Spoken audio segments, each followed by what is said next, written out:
Gathered here on a very significant anniversary for Korea. And of course, we know, many of us from Korea will know what that is. And that was in 1950, this was the day of the outbreak of the Korean War.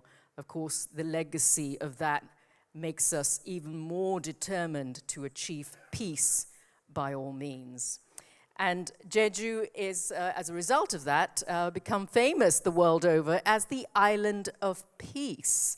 And of course, it is also a place of extraordinary natural beauty. So I'd like to begin with a very simple question.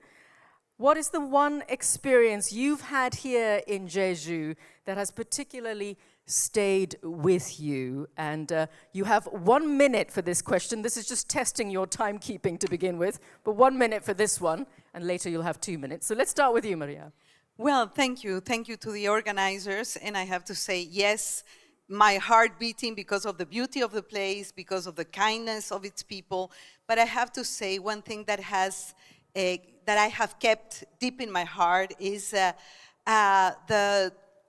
Jeju women. These are women from this island that go down deep in the sea to harvest seafood, and they can be, in the water for more than 10 minutes without an oxygen tank. This is unbelievable, and it shows the knowledge, the wisdom, the resilience, the quiet leadership that I see and recognize very much in the soul of the Korean people. So kudos for the Jeju women that have shown endurance, resilience, and deep knowledge. I'm touched by that. Yes. This is now where we get to the real gist of the conversation, and it is what we've heard this morning as well from Secretary General Ban Ki-moon, the issue of multilateralism being so much under strain. And we know that the system globally is fragmented at the moment. I don't need to list it out. There are so many things happening right now. Lots of growing questions about whether existing institutions like the UN are fit for purpose. So alphabetically again, I'm going to start with you, Maria, because many people believe, of course, that the UN system is becoming ineffectual. It's a lot less effective, particularly as divisions between major powers deepen. What do you see as the greatest weakness in today's multilateral system, and how do you plan to fix it? 2 minutes. Well, thank you. First of all, I think that we have always experienced division in the world. The UN was born out of division. I think the context is perhaps different today after 80 years of history. And I would like to mention 3 key words because time is short. What are the issues that we need to rebuild and restore? No? Because we're very good at diagnosis and less good at solutions. Number 1 is trust. We really need to rebuild trust in the organization, trust among member states, and trust between the Secretary General and the Secretariat and the member states. And this is done if you are perceived, not just say, but just perceived as an impartial, honest broker. Impartiality means that you can be legitimate to all, serve all, and bring all the parties together. You have to be, as Secretary General, partial only to the Charter and to international law. The second key word is performance. I think the UN is experiencing the biggest implementation gap in history. The promises that are written in the Charter, the commitments we sign, the resolutions we adopt, and yet the people on the ground are not seeing how the UN is improving their daily lives, how they live in a safer environment, how they can look at the future with hope. So to close the implementation gap, I would use another key word, accountability. Accountability. There is the need for a new and renewed accountability infrastructure. And the third, my time is up, but at least I would just mention, convene and partner.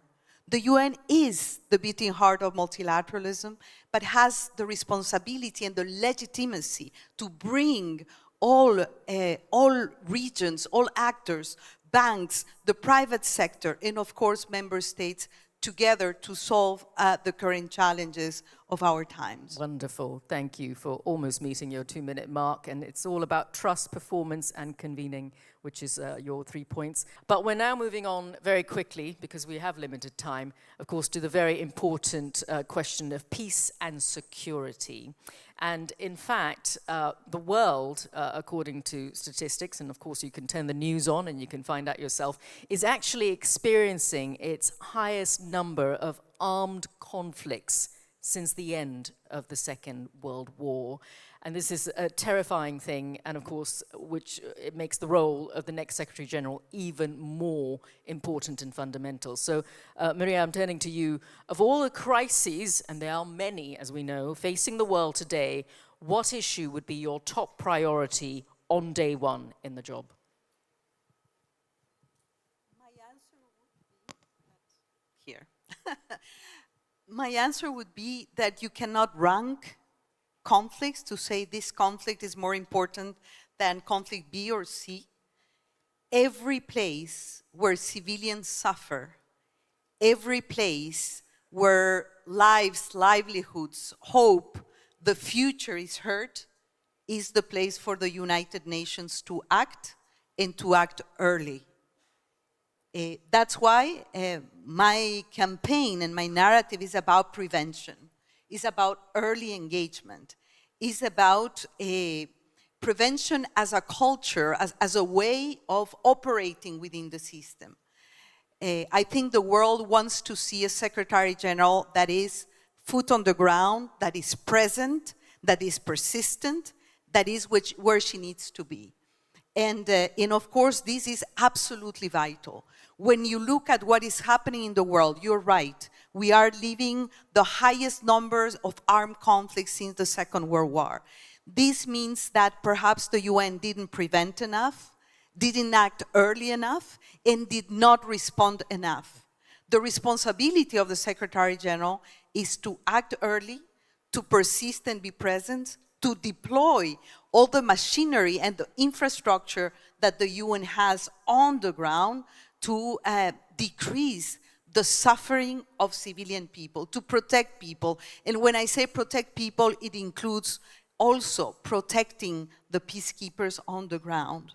We have seen yesterday an excellent resolution approved by the Security Council, because the duty of the UN is to protect people, to prevent conflict, to protect people, but also protect peacekeepers. And here, my thoughts with the Korean peacekeepers and with the 4,500 peacekeepers that have lost their lives serving under the UN flag.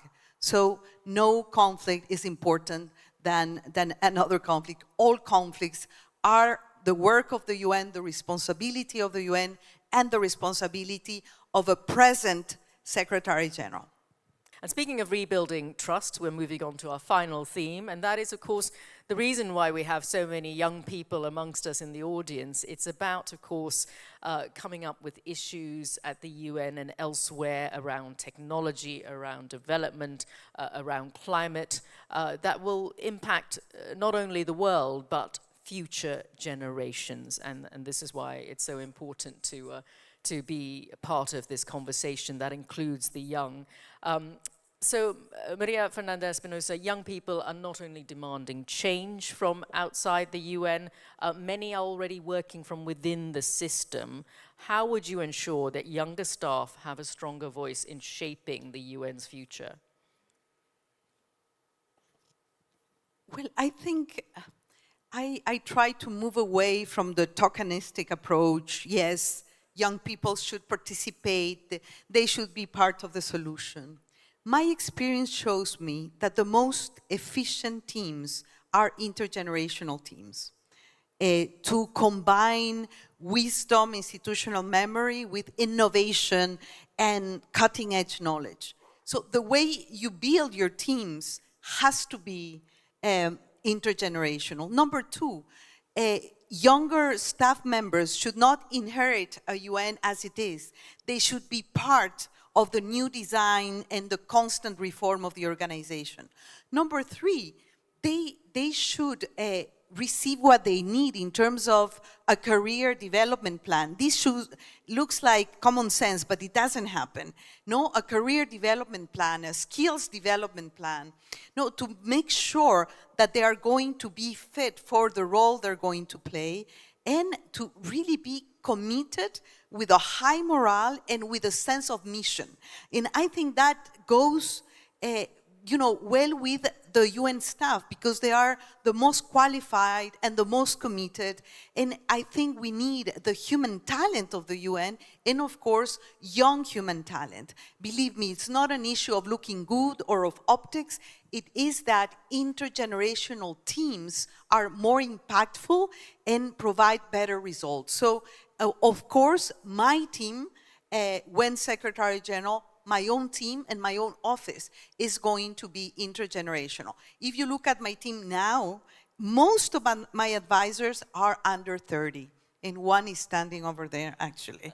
They are below 30, so I fully trust the creativity, the innovation, the wisdom, the transformational capacity of younger generations. Wonderfully said. And of course, if any of you are looking to join, there you go. You can look in your cabinet if you do get the role.